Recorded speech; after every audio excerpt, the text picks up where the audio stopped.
Salam Imam Harto Insight. Kita pada kesempatan siang ini sangat berbahagia sekali bisa berjumpa dengan seorang yang lama saya cari-cari. Akhirnya beliau bersedia dan mau diwawancara pada saat hari ini. Beliau adalah orang yang suka tantangan dan saya pikir ini soal luar biasa. Kalau Anda pun kalau ditunjuk menjadi direksi belum tentu mau. Dia tidak lain dan tidak bukan adalah Irfan Setiabudi. Baik Pak Irfan, sebelum kita bicara banyak, selamat datang Pak Irfan di podcast saya, Imam Harto Insight, dan pada kesempatan ini kita akan menggali pengalaman Bapak mengelola perusahaan yang sakit dalam tanda petik ya Pak ya. Maaf Bapak. Nah, oleh karena itu izinkan sedikit saya membaca latar belakang beliau. Beliau lahir 24 Oktober 1964, kemudian sekolah di Teknik Informatika ITB, dan kemudian beliau bekerja di bidang teknologi dan informasi, kemudian juga pertambangan dan banyak sekali. Dan mungkin sudah sekitar 20 tahun lebih menjadi CEO di perusahaan-perusahaan di Indonesia.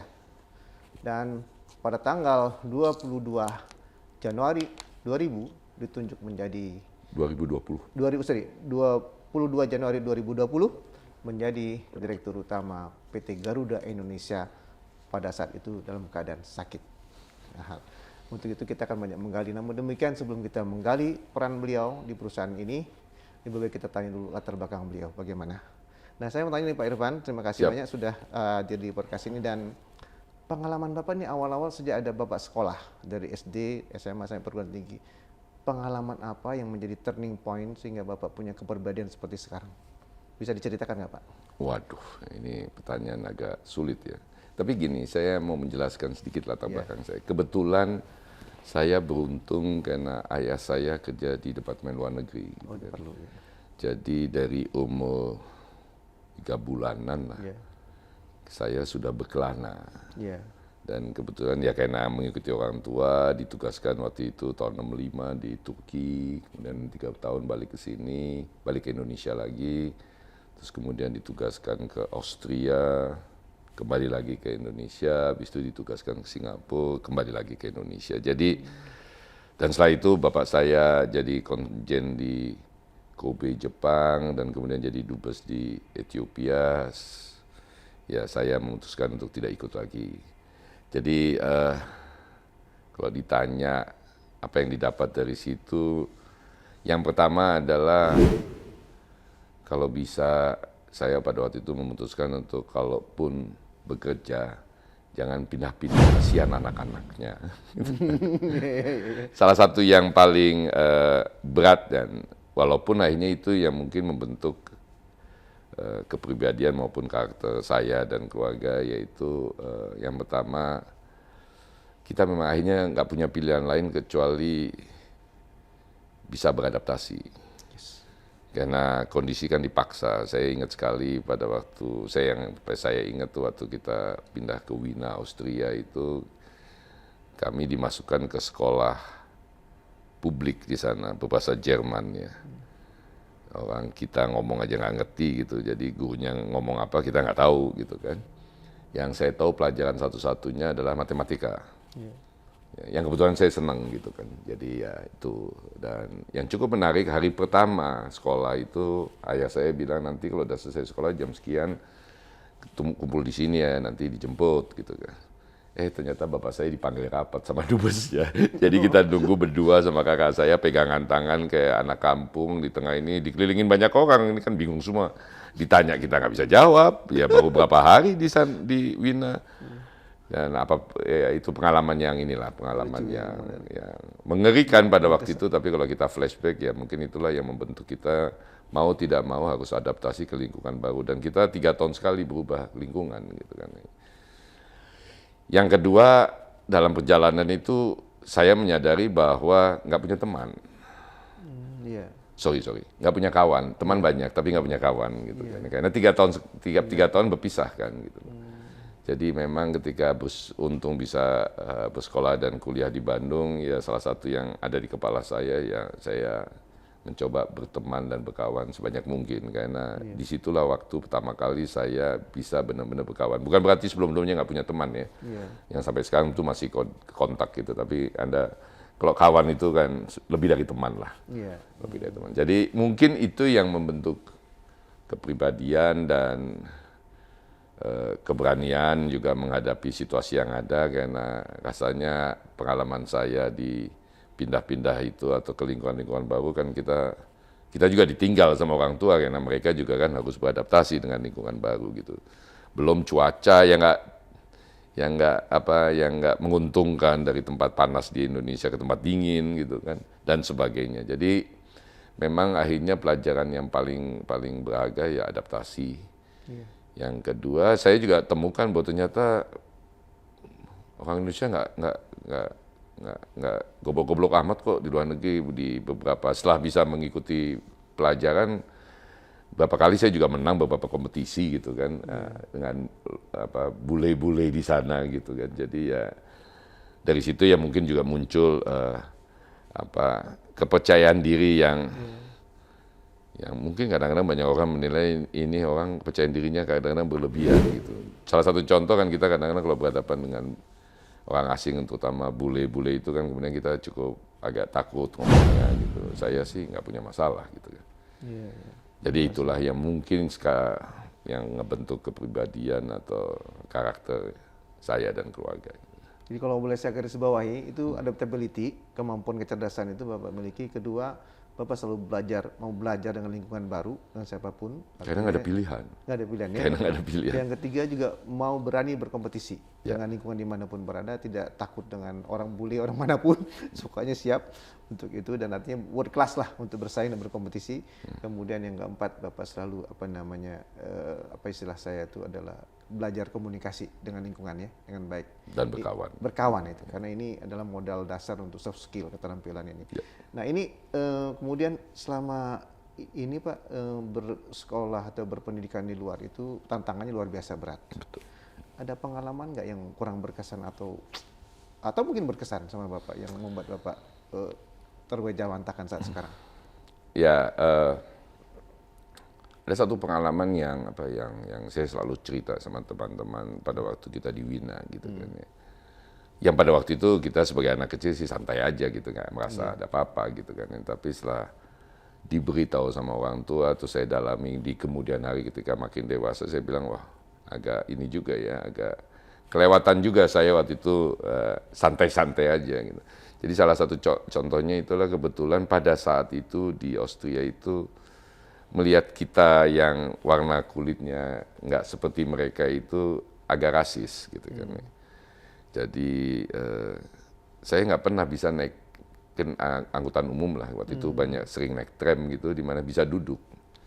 Karena kalau ada orang Austria yang masuk satu gerbong itu ngeliatin saya suruh berdiri gitu kan.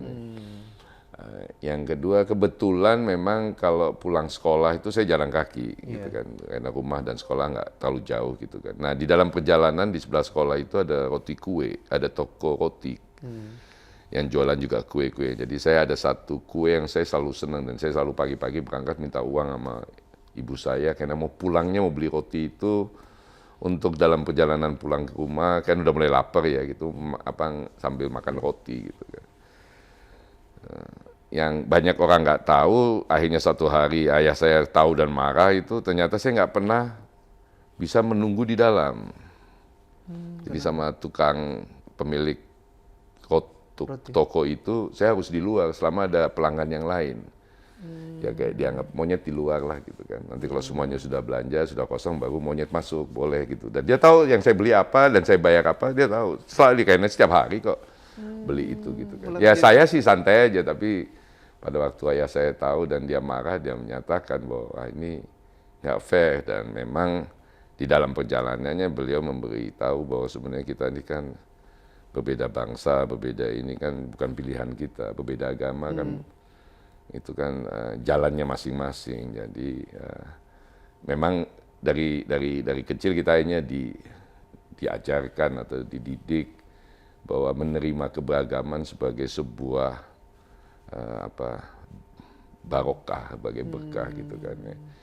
Jadi nggak usah merasa lebih unggul, tapi juga nggak usah merasa rendah diri karena perbedaan itu, dan sikap-sikap rasis dalam bentuk apapun sangat nggak bisa diterima gitu.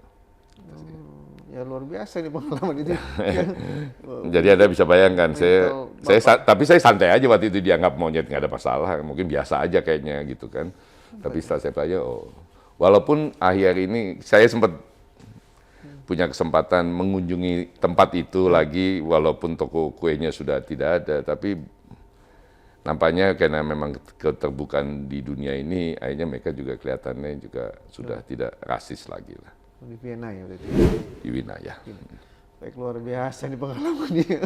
Tapi Bapak diam ya pada kondisi dalam keadaan diperlakukan seperti itu, Bapak menikmati aja nggak pernah. Yang nggak ngerti anak kecil kan, Oh, memang just mungkin enjoy. karena kalau anak kecil yang ini memang suruh di luar ya saya santai. Saya juga kan tidak pernah Nggak merasa di nggak pernah merasa itu ya. Kalau enggak kan saya ya mungkin itu cara kita sebagai anak-anak beradaptasi ya. ya betul. Ya kan, santai aja saya gitu. Baru ketika orang tua saya ngasih tahu, oh iya ya kenapa ya saya nggak boleh masuk ya. Tapi besoknya tetap aja datang situ lagi karena buat saya pilihan makan roti enak itu jauh lebih penting daripada ini. Yang paling mengerikan, bukan mengerikan, yang paling kacau itu kan kalau musim dingin gitu. Jadi gua ya kedinginannya nungguin gitu kan. Luar biasa itu Ya tapi ya mungkin itu bagian dari mengadaptasi gitu kan. buat mental Bapak cukup. Ya, walaupun ayah saya sempat mengatakan, udah nggak usah beli di sini. Ya, tapi besoknya balik makan lagi gitu. Kembali lagi pilihan roti itu terlalu menyenangkan untuk dilewatkan gitu. Luar biasa. Baik. Nah, Pak Irfan, jadi pengaruh Bapak, orang tua ayah ini sangat besar dalam diri Bapak ya. Dalam pembentukan karakter Bapak kira-kira apa yang diajar Bapak orang tua Anda? Oh ya banyak sih ya. Tapi ya pasti kepribadian kita semua sangat dipengaruhi oleh orang tua, apalagi sampai saya kuliah tuh kan kita selalu bersama lah gitu kan, berlibur bersama gitu segala macam. Ya tentu saja pasti berbentukan itu. Tapi memang kalau mau dikatakan ya saya sih kalau ditanya, kami tuh nggak pernah diajarin untuk jadi orang hebat gitu kan, untuk jadi dirut, kamu nanti harus jadi dirut atau jadi menteri atau jadi dirjen, nggak pernah ada pesan-pesan itu ya, atau jadi orang kaya gitu. Mesti punya ini segala macam, nggak pernah gitu kan. Tapi memang yang terus-menerus secara langsung maupun tidak langsung diminta atau dididik adalah menjaga integritas gitu kan. Integritas ya. Integritas gitu, dan mengedepankan apa yang menurut kamu benar ya kedepankan aja apapun risikonya gitu kan ya. Jadi kemandirian itu sangat besar lah buat Bapak ya, diajarkan. Ya jangan menjual diri lah untuk sesuatu yang mungkin terlalu harfiah gitu atau terlalu duniawi lah gitu misalnya. Ya memang di dalam perjalanannya kayak misalnya saya santai aja gitu. Ini kalau Anda lihat, Anda baca CV saya kan keluar perusahaan gitu kan. Banyak misalnya. Ya, di beberapa kesempatan, nggak semuanya di beberapa kesempatan ya saya memang mengundurkan diri karena sudah tidak cocok dengan pemilik atau diminta oleh pemilik melakukan sesuatu yang tidak sesuai dengan hati nurani saya gitu ya. Saya bilang ya maaf lah, saya mendingan nggak usah terusin pekerjaan ini. Tapi walaupun banyak orang bilang kan sayang jadi dirut, fasilitasnya, gajinya, ini segala macam. But don't sell your soul lah untuk sesuatu yang sifatnya seperti itu. Jaga terus ya. Ya toh alhamdulillah dapat lagi jabatan jadi dirut gitu kan. Nggak pernah berhenti tawarannya. Ya nggak pernah berhenti gitu kan. Kalau nggak salah Pak Irfan ini umur 36 sudah jadi direktur dan menjadi CEO, presiden direktur itu umur 38 tahun ya. Sangat muda pada saat itu. Iya. Di bidang Cisco barangkali ya, sistem ya. Nah ini Pak, kenapa sudah dicita-citakan dari dulu Pak menjadi direktur atau kok gimana nih garis tangan Bapak? Saya nggak tahu apa yang Bapak ceritakan. Ya jadi saya lulus kuliah memutuskan untuk tidak jadi pegawai negeri pasti ya karena mungkin menantang lah waktu itu status saya gitu kan. Walaupun saya menganggap diri saya anak-anak baik gitu, tapi ada teman dulu kerja waktu saya lagi lama-lama ada teman kerja pakai litsus dulu kan kalau di beberapa lembaga gitu.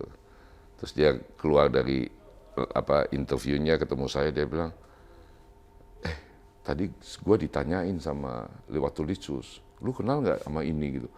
Dia tunjukin foto muka lu ditunjuk. Saya bilang waduh, emang salah saya apa selama ini gitu kan. Tapi aja ya sudahlah, mungkin juga bapak saya kan juga pegawai negeri, saya pikir capek juga lah jadi pegawai negeri ya kan. Terus ya nggak mutusin nggak jadi pegawai negeri lah. Terus mau jadi entrepreneur kayaknya nggak punya nyali gitu kan untuk jadi pebisnis. Ya akhirnya memutuskan untuk jadi profesional aja lah, bekerja di satu perusahaan. Nah memang pada hari pertama saya kerja, cita-cita saya cuma satu, saya mesti jadi dirut di sini.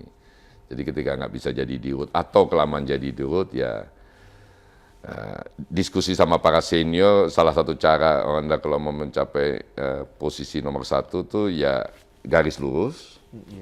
Di perusahaan itu terus sabar. Atau keluar masuk perusahaan gitu. Nah pilihan kedua yang saya pakai gitu kan.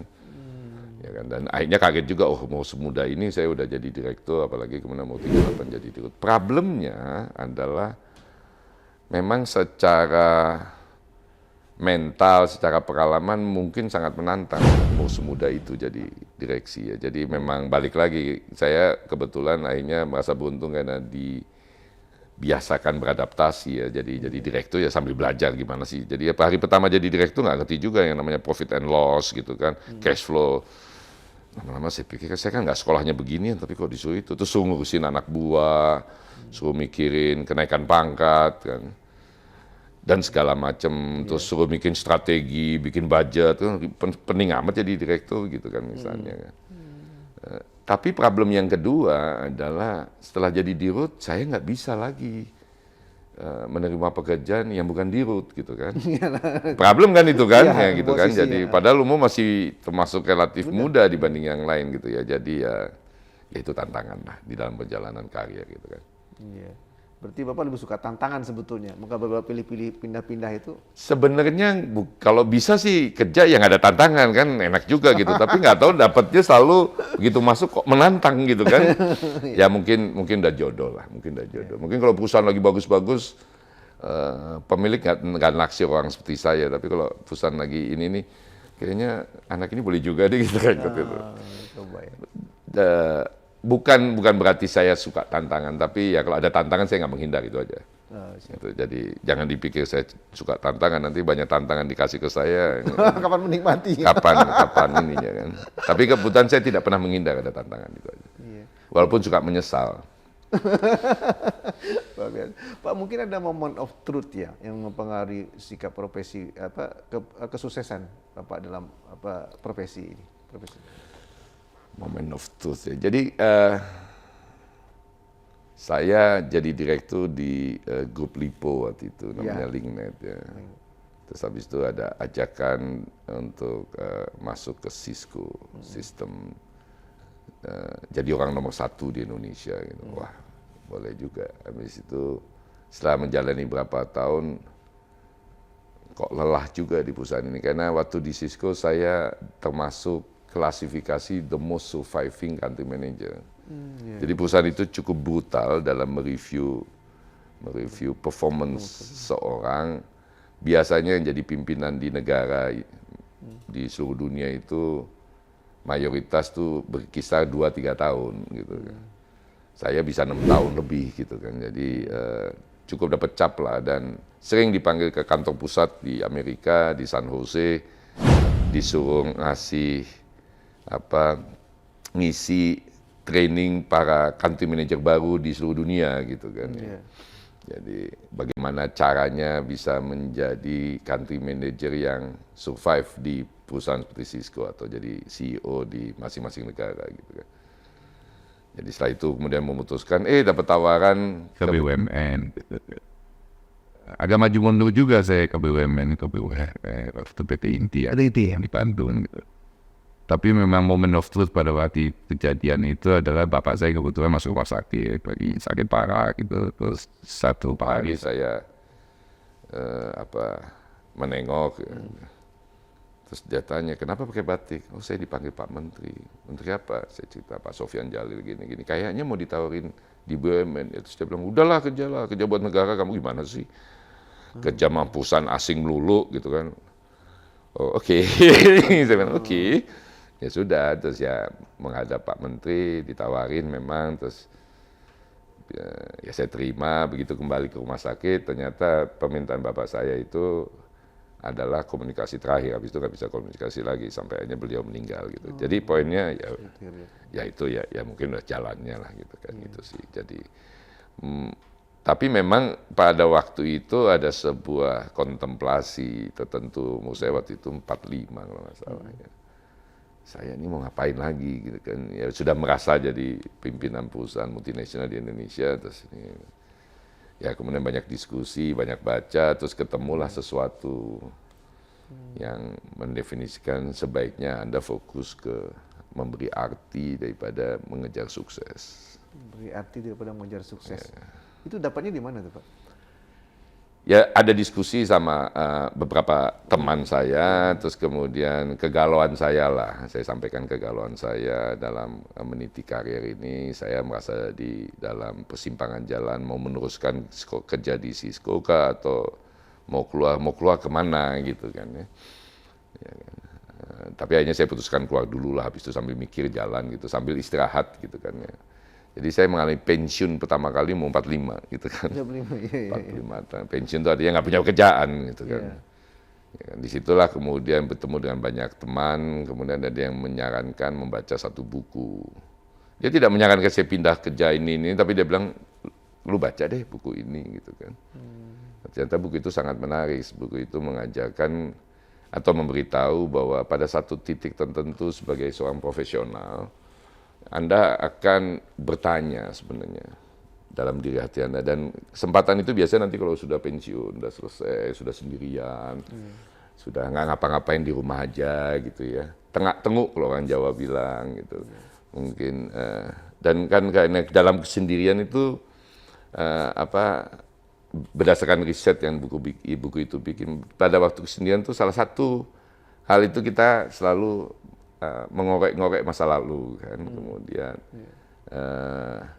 flashback lah ke banyak hal. Tapi biasanya itu muncul satu pertanyaan yang cukup fundamental, yaitu apa yang pernah Anda lakukan dalam hidup ini? Luar biasa Ya pertanyaan kan, itu. pertanyaan itu. Nah, karena kita bertanya sama diri kita sendiri, kan kita nggak bisa berbohong. Iya. Kalau Anda tanya sama saya, mungkin saya bisa agak manipulasi. Tapi kalau kita bertanya sama diri kita sendiri, sama kan kita kayak bercermin, kita kan nggak bisa berbohong kan. Iya. Ya kan? Dan mayoritas menurut riset itu, even Anda seorang nomor 1 di satu perusahaan, jenderal, menteri, even orang-orang top di dunia, menurut riset buku itu, mayoritas mengatakan adalah bahwa saya tidak melakukan apapun dalam hidup ini. Padahal dia CEO, orang hebat lah gitu kan. Pertanyaannya adalah kenapa seseorang itu sampai bisa menjawab bahwa saya nggak melakukan apa-apa, padahal begitu sukses dia.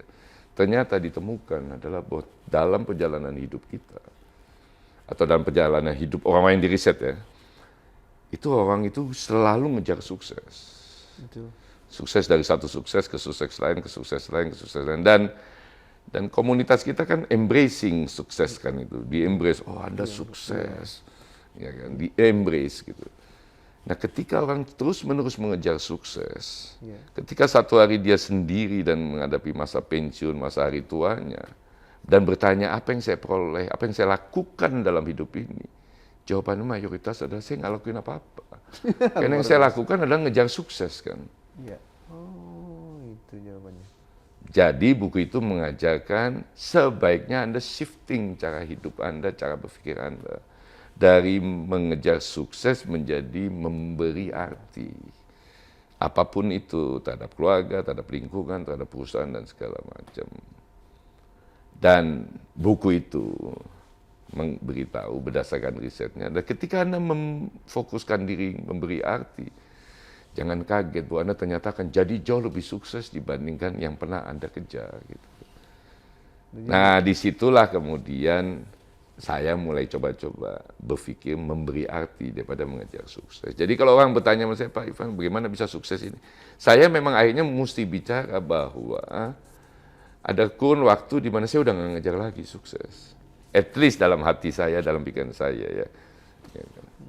Lebih baik memberi makna dan arti buat orang lain atau masyarakat lebih luas ya. Apapun.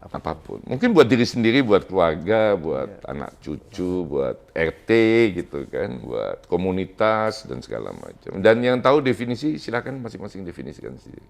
Luar biasa. Jadi memberi arti saya pun dalam perjalanan dari umur 45 sampai sekarang itu ya mencoba fine tune memberi arti apa di dalam apa yang saya sedang lakukan gitu. Kemudian tiba-tiba Pak Irfan terkejut atau terbayangkan nggak ditunjuk menjadi Direktur Utama PT Garuda Indonesia tanggal 22 Januari Jadi gini 2020. Mas Imam, Gimana, saya Pak? ini kembali lagi setelah itu kan pindah ke beberapa perusahaan terus nyoba-nyoba perusahaan tambang seru juga gitu ya. Kalau biasanya di hotel bintang 5, ke Amerika, ke Eropa, ini ke tengah hutan gitu kan. Nginep di tengah hutan, nyalain air kok coklat gitu kan. Nyamuk di mana-mana, di berapa kali perjalanan ke tambang itu mesti minum pil kina gitu kan. Malaria. Naik pesawat yang umurnya lebih tua dari saya gitu kan, yang saya pernah naik pesawat di Kalimantan. Begitu mendarat istri saya telepon, gimana penerbangannya selama 25 menit? Saya bilang, saya lebih banyak kayaknya berdoanya daripada dibanding depan Ka'bah. Karena pesawatnya udah tua terus terbang di atas Mahakam gitu, sungai gitu kan. Saya tanya kenapa? Ya kalau ada apa-apa bisa mendarat bisa di sungai. Saya bilang ada tahu nggak di situ buaya isinya semuanya gitu kan. Tapi poinnya ya itu terus kemudian sampai pada satu titik di perusahaan saya ini saya bilang sudahlah, saya memutuskan untuk selesai corporate job gitu kan. Dan waktu itu mau 53an gitu. Saya bilang udahlah. Kayaknya mungkin memberi arti tapi juga bikin banyak musuh gitu loh. Pemilik perusahaan kayaknya melihat muka saya sebel gitu kan. Tingkah laku saya gitu ya sudahlah saya bilang itu. Terus kembali lagi saya nggak bisa menjawab lagi mau ngejar apa gitu. Jadi hanya saya putuskan waktu itu saya sampaikan ke keluarga, Papa mau pensiun gitu kan. Semuanya pada lihat-lihat dan memang pertanyaannya memang udah siap duitnya gini. Oh nggak berlebih, ada tapi nggak berlebih. Tapi akhirnya saya beruntung diminta untuk menjadi komisaris di beberapa perusahaan gitu kan. Yang kebetulan banyak teman-teman saya gitu kan. Tapi saya bilang jangan komisaris lah, jadi advisor aja gitu kan. Advisor kan enak kan, nggak tanda tangan, memberi nasihat, dibayar, terus nggak tanggung jawab kan. Dan karena ada beberapa perusahaan yang minta saya jadi advisor, kalau dikumpulin lumayan juga kan, pendapatannya cukup, lebih dari cukup lah, masih bisa nabung gitu. Jadi saya nikmatin, saya nikmatin selama 2 tahun. Tiba-tiba satu hari ada salah satu menteri telepon saya, kita ngobrol-ngobrol yuk. Saya bilang menteri, ngomong-ngomong saya bilang enggak lagi. Pula kan saya pensiun nggak jelas begini kan. Kerjanya selain jadi advisor, nyalok-nyalok lah. Mempertemukan opportunity bisnis orang gitu kan. Terus ya dapat bagian kadang-kadang lebih banyak sih dapat terima kasih. Ya nggak apa-apa juga gitu kan. Namanya juga coba memberi arti lah sana sini. Jadi itu menterinya bilang, teman saya itu, gabung dong, bantuin kita di BUMN. Saya bilang, gue udah mau capek gue, ya kan? Udah tua gitu.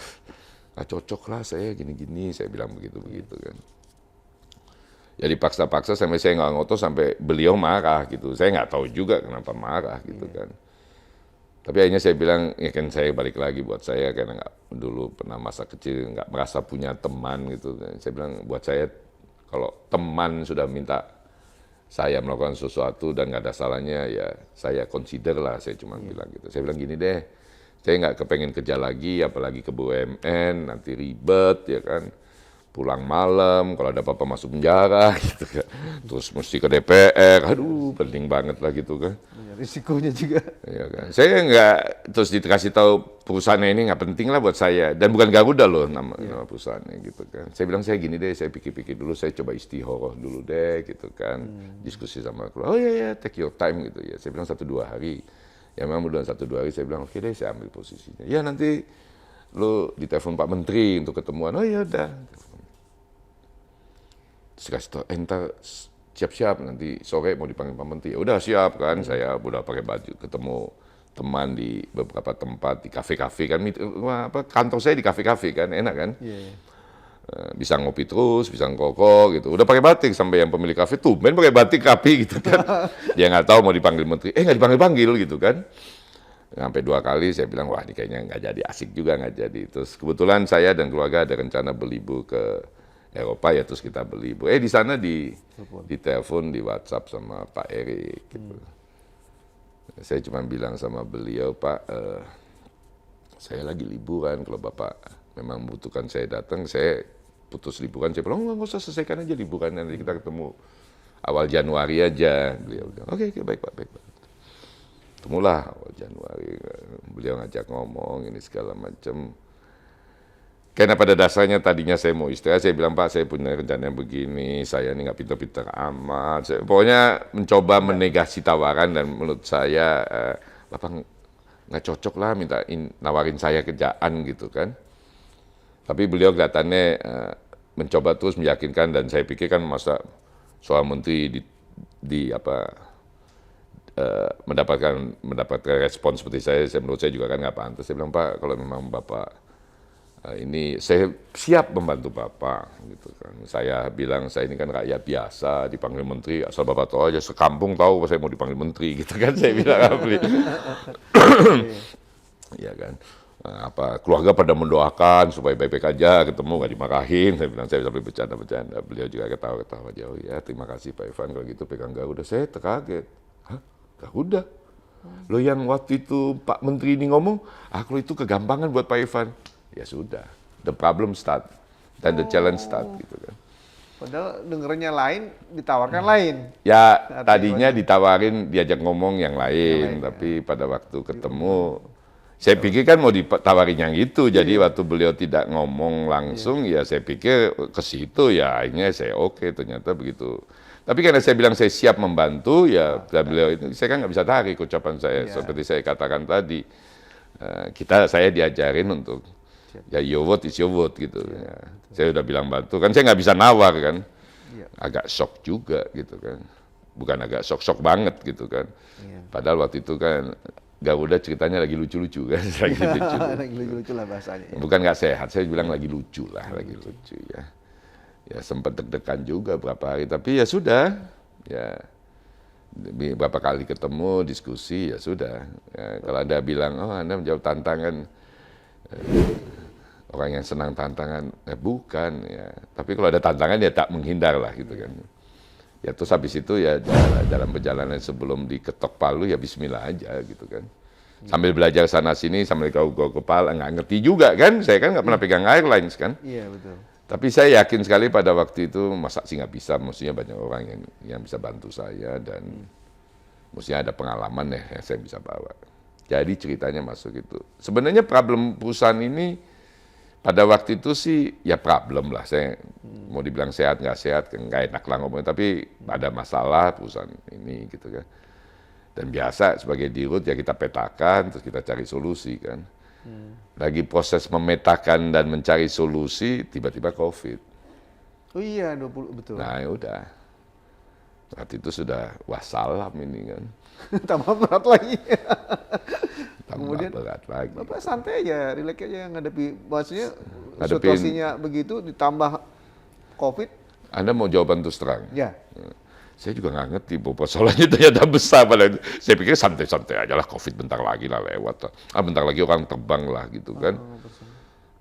Ya kalau karena Anda nggak, saya kan bukan orang airline, jadi begitu pesawat yang tadinya ratusan per hari terbang jadi tinggal 3, saya juga pikir nggak ada masalah kok. Tapi begitu lihat detail-detail makin hari, ya makin deg-degan juga gitu. Dan yang cukup menarik adalah pernah di dalam satu sesi ada orang yang bertanya, Pak, Bapak pada waktu menghadapi COVID terjadi, apa strategi Bapak menghadapi COVID itu?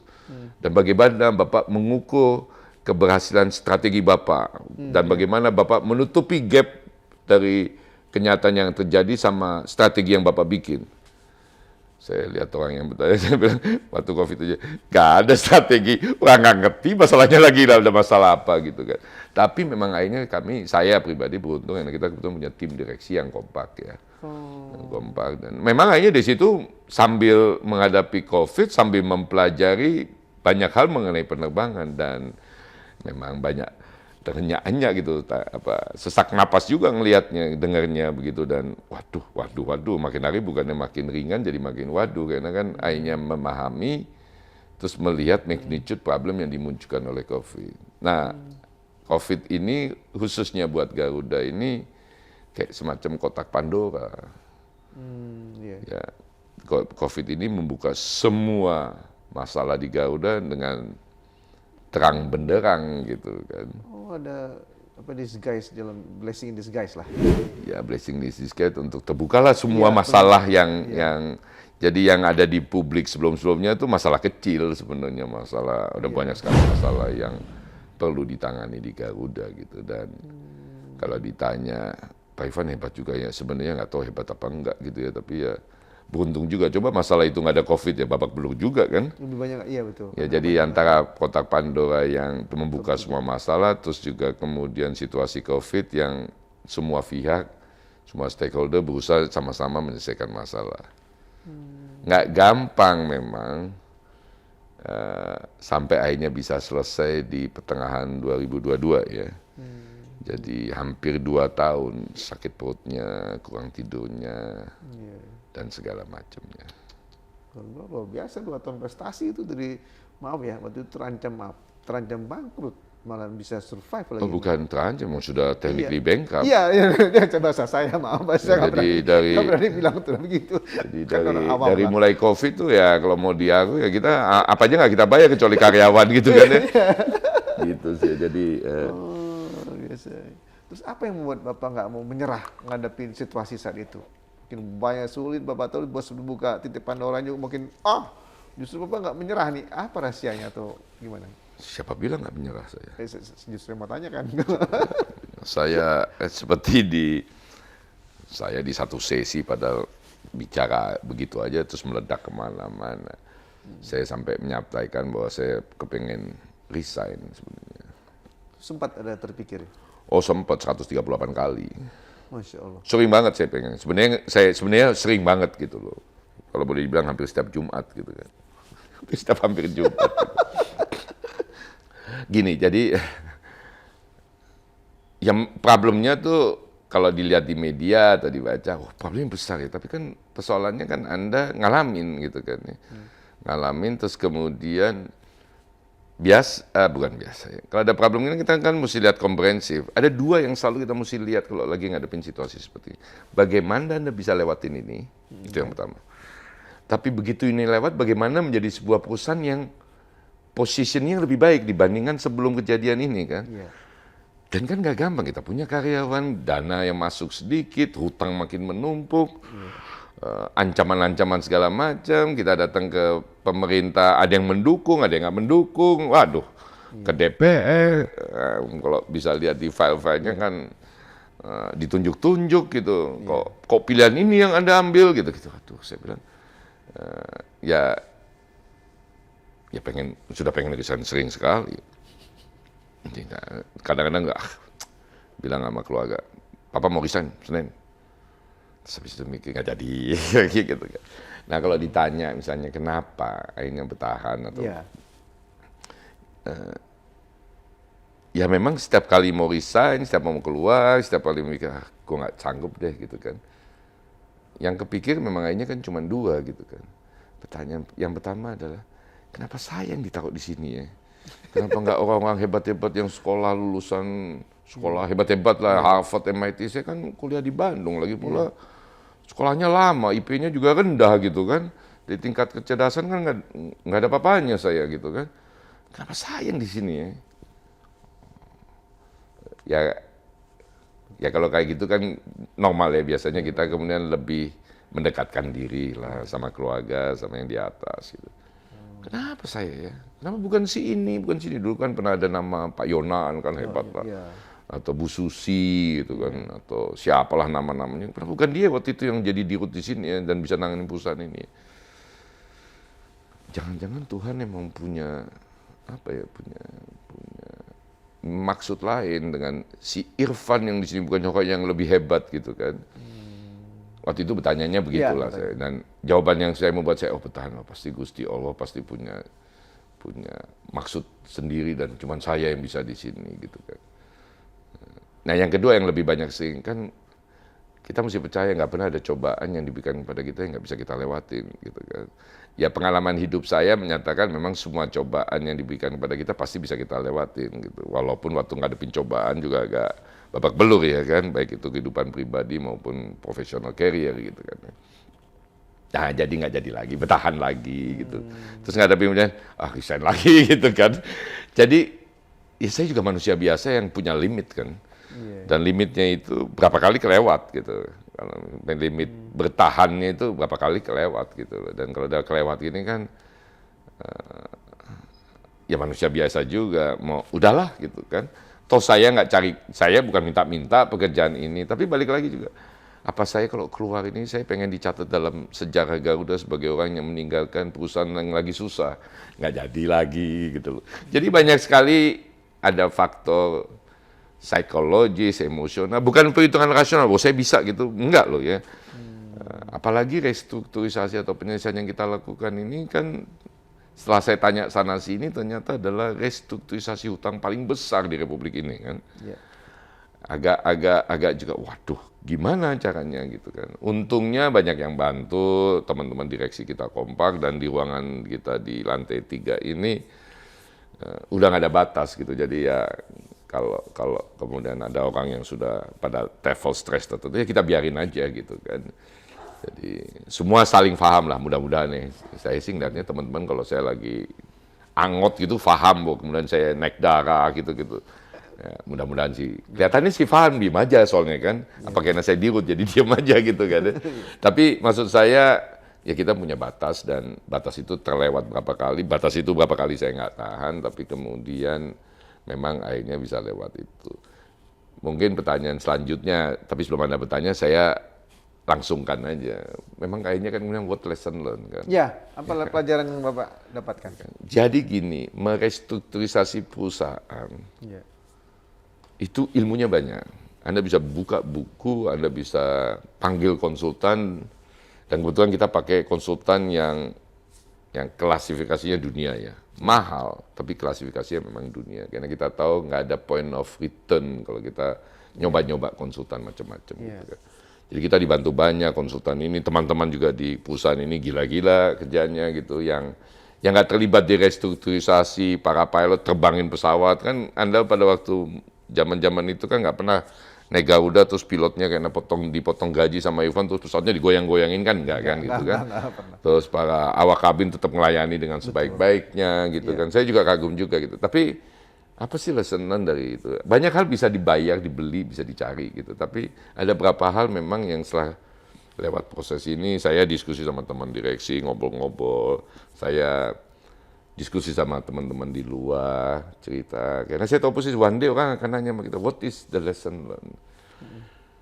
Jadi ini kesimpulan setelah berapa kali diskusi. Yang pertama itu adalah ternyata terbukti kita di Garuda ini, saya dan teman-teman semuanya itu, ini statement dari banyak pihak luar itu, happy bekerja sama dengan kita dan setuju menyelesaikan itu karena mereka ngelihat kita sebagai orang-orang yang coba cari solusi.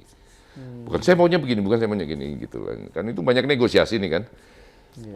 Dan kenapa saya katakan negosiasi, karena utang kita potong hampir 80%. Luar biasa. Ya kan. Baik itu potong langsung maupun kita panjangin hutangnya gitu kan.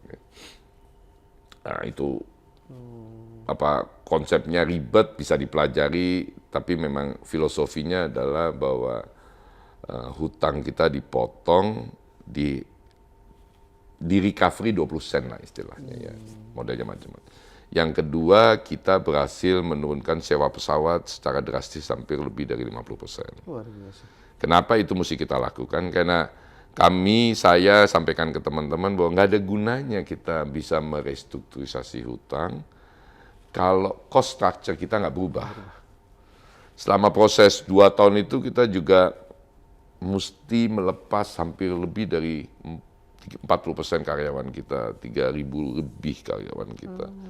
Dan saya tahu persis ini kondisi COVID yang ini, jadi yang kita tawarkan sama mereka itu adalah pensiun dini. Sukarela, jadi kita nggak maksa, siapa yang mau mengajukan silahkan. Nah, jadi kita dianggap sebagai kelompok orang-orang yang selalu cari solusi. Nah, pertanyaannya adalah, gimana Anda bisa terus-menerus dalam kondisi tertekan itu, terus-menerus mencoba mencari solusi kan? Jadi kalau Anda dalam kondisi tertekan, dalam kondisi sulit, dalam kondisi krisis seperti ini bisa mencari solusi, itu hanya bisa dilakukan oleh kelompok orang yang selalu berpikir positif. Ini balik lagi, ini hasil kontemplasi diskusi ya. Jadi Setuju nggak ada buku dan nggak ada niat juga bikin buku, tapi mau share aja sedikit. Jadi hanya orang-orang positif lah yang bisa Beri problem solving. mencari dan menemukan solusi. Ya. Bisa jadi solusi itu nggak menjawab persoalan, Ya. tapi ketika nggak menjawab persoalan, mencari solusi lagi kan. Ya. Dan hanya orang yang berpikir positif yang bisa begitu. Nah pertanyaannya, gimana kita dalam kondisi krisis, tertekan, gaji dipotong, keluarga ada yang kena COVID, Ya. ya kan? Kita bisa berpikir positif. Ya kan? Ya. Nah, ada 3 sementara yang saya dan teman-teman. Yang pertama adalah jangan ngeluh. Nggak usah ngeluh lah. Ya kan? Yang kedua, jangan nyalain siapapun. Oke. Yang ketiga, ceria selalu, gembira selalu, bahagia selalu. Jadi ketika Anda nggak pernah ngeluh, ketika Anda tidak nyalain siapapun, ketika Anda selalu gembira, Anda adalah orang yang kemudian memiliki kemampuan berpikir positif. Karena orang yang berpikir positif kan mesti ini, kan nggak bisa ada orang, ini gimana sih, ini gimana. Terus, kan orang yang mengeluh terus. Baik mengeluh karena macet, gaji kurang, bosnya jahat, ya kan. Mertuanya pelit, apalagi. Apalah, semua dikeluhin aja. Menurut Anda bisa berpikir positif? Kan nggak bisa. Nah, kelompok orang yang nyalain, ini kan pemerintah nih begini nih, Pak Presiden nih begini nih, bos gua nih kenapa sih gini, kenapa sih kita pindah kantor yang sini begitu, kenapa sih ini gubernurnya nih, udah gubernur ganti, masih juga macet Jakarta. Semua orang yang salah. Dalam kehidupan Anda ini, apa yang terjadi dengan Anda, orang lain yang salah. Menurut Anda bisa berpikir positif nggak? Kan nggak juga. Yang terakhir orang yang gembira. Problemnya Mas Imam, enak ngomongin 3 ini kan. Enak banget ngomongin. Enak banget kalau saya jadi pembicara tuh saya ngomongnya enak sekali gitu kan. Tapi percaya nggak bahwa yang namanya jangan mengeluh dan jangan nyalain orang lain itu ternyata bukan budaya kita. Bukan budaya kita. Nggak ada pernah dididik nggak untuk jangan ngeluh. Kalau kita dari kecil, Pak, nak sini sudah dipeluk-peluk, ya kan. Kalau kamu kenapa? Oh, ini temanku jahat, sudah nggak usah main sama dia aja gitu. Ya kan? Kalau Anda misalnya kuliah dulu atau pas di sekolah, ujian dapat angka jelek, 5 gitu. Ditanya orang tua dimarahin, kenapa angkanya 5? Jawaban Anda apa? Iya Pak, saya kurang belajar. Nggak pernah kita bilang.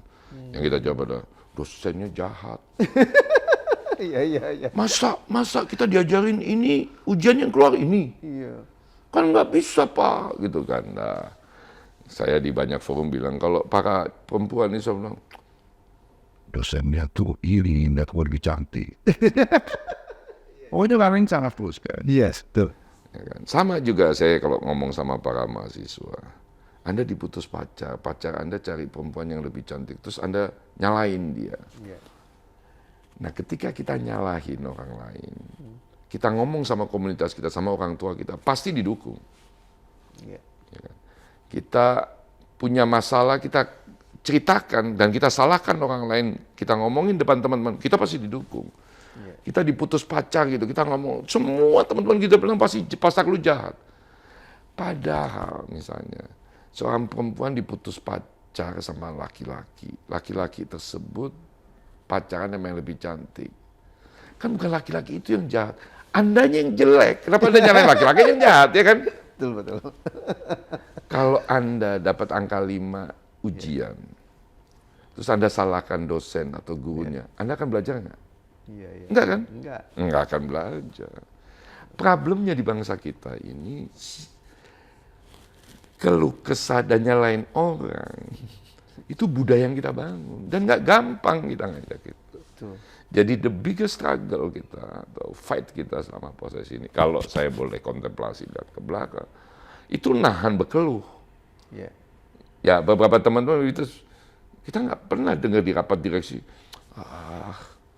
tahu gini gue nggak terima kerjaannya. Iya. Alah nih COVID nih gimana sih? Gitu. Coba nggak COVID gitu kan. Nah, belum nyalain pemerintah, gimana sih pemerintah. Singapura Airlines dibantu sama pemerintah, kita nggak dibantu. Kita ditanya bolak-balik ini. Ini kan bukan milik saya, milik pemerintah. Lu kalau nggak peduli juga, gue ngapain beli? Kan gitu. Orang lain terus yang salah. Dan saya bilang, kalau Anda mulai mengeluh, sering mengeluh dan menyalahkan orang lain, Iya. yang akan terjadi pada waktu COVID itu adalah Tuhan yang salah kan. Akhirnya menyalahkan. Jadi kalau ditanya balik lagi, ternyata nggak susah ngadepin krisis.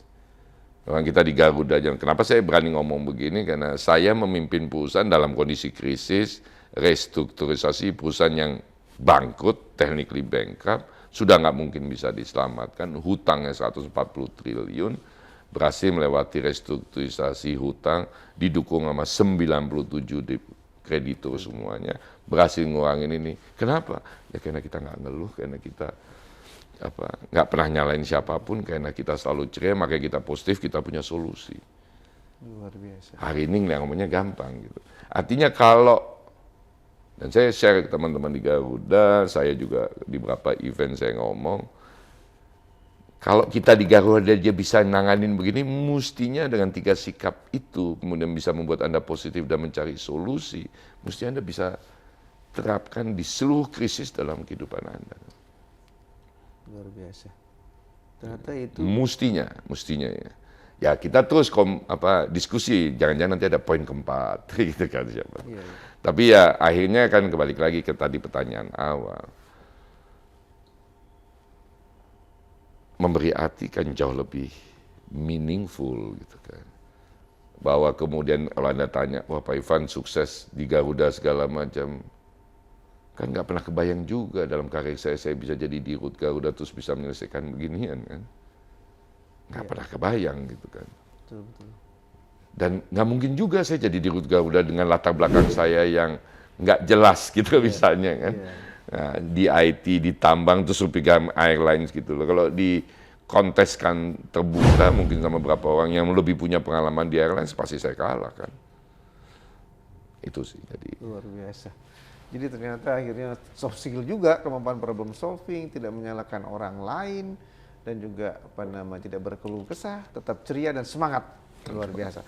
Nah ini kira-kira legacy apa sih yang ingin Bapak sampaikan kepada, kalau suatu saat tadi Bapak tidak di sini lagi?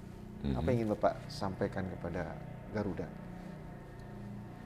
Ya ke orang-orang Garuda. Orang Garuda. Ya gini, kita nih bisa sampai pada posisi hari ini, itu kan berarti kita sudah lewati krisis ya. Ya. Saya nggak ngomong ini krisis yang keberapa di Garuda, tapi kita lewati krisis yang kemarin. Ya. Gitu kan. Jadi ada satu sikap yang saya selalu minta sama banyak teman-teman. Kita ini bisa begini karena banyak orang berkorban. Kreditur kita kan berkorban. Orang yang kita ngutangin itu kita udah nggak bayar, terus kita potong 80% dan akhirnya bilang iya, kan mereka berkorban. Bersyukurlah. Bersyukur. Ya kan?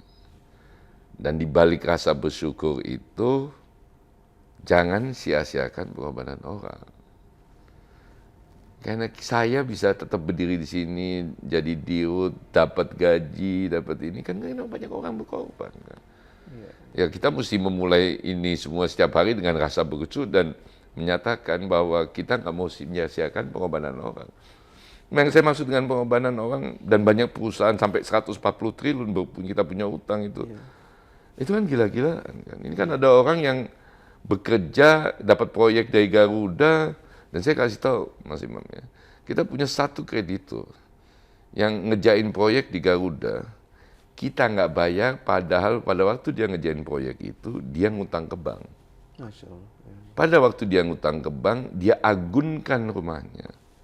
Ya. Jadi pada waktu proses PKPU, orang itu rumahnya disita sama bank. Gara-gara Garuda nggak bayar Ya. tagihannya. Ya tentu dia nggak bisa bayar bank kan? Ya. Disita lah. Nah orang itu kita datengin lah, kita minta maaf gitu. Mereka akhirnya setelah berapa waktu bisa menerima dan mendukung. Kan bisa bayangin kan? Dan sementara kita kan yang kerja di Garuda, mayoritas mungkin nggak kehilangan rumah. Memang nggak mau saya katakan selama COVID mudah hidup kita kan. Mungkin ada keluarga kita yang meninggal gitu. Tapi kan kita bisa masih berdiri di sini, bisa bekerja di sini dan menikmati kan. Ada banyak orang yang berkorban kan. Iya. Ya syukurilah dan jangan sia-siakan pengorbanan itu. Dengan cara bekerja yang berbeda, dengan cara berbuat sesuatu yang terbaik, dengan cara mengedepankan kepentingan perusahaan. Kan tinggal begitu, yang kita janjikan untuk menghasilkan profitability, jangan dimalingin duit perusahaan, ya kan? Jangan dikorupsi waktu kerja Anda. Saya nggak punya kemampuan ngawasin semua orang kan. Tapi penting buat saya menyampaikan ke teman, lu bersyukur. Ya kan? Bahwa kita masih bisa kerja hari ini. Ya saya at the age of my career, hampir mau 60 tahun gitu kan. Buat saya mungkin nggak terlalu seberat teman-teman yang baru umur 25, 30, 40 yang sedang merajut mimpi, yang masih ngutang rumah, ngutang mobil, anak belum selesai sekolah, ada yang mau ngawinin. Kita masih bisa terusin mimpi-mimpi kita ini. Kenapa? Karena banyak orang berkorban. Bukan kita bayar loh utangnya. Kita ini zolim loh. Ngutang nggak bayar, dipotong lagi kan. Orang banyak waktu negosiasi, Pak Irfan, Masya Allah, zolim bener kan? Ya memang zolim saya kan. Tapi setelah kita ajak ngomong-ngomong gitu, jadi buat banyak teman-teman di Garuda yang tidak terlibat negosiasi, saya juga nggak mau cerita panjang lebar, tapi bersyukurlah. Dan ketika bersyukur itu, tunjukin bahwa orang yang berkorban untuk kita itu nggak sia-sia pengorbanan. Karena buat mereka kan gampang aja, udah lu bangkrut. Dan udah bangkrut kan apa yang terjadi sama kita hari ini? Kan teman-teman kan nggak ada yang kerja kan. Iya, iya. Uang PHK mereka atau pensiunnya kan mungkin akan dibayar insya Allah kan. Nggak tahu kapan ya. Gitu loh.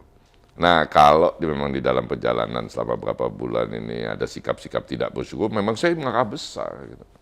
Bukan karena Anda ngelawan saya, bukan persoalan itu. Tapi Anda mengabaikan pengorbanan banyak orang. Yang mungkin kehilangan rumah, kehilangan segala macam kan.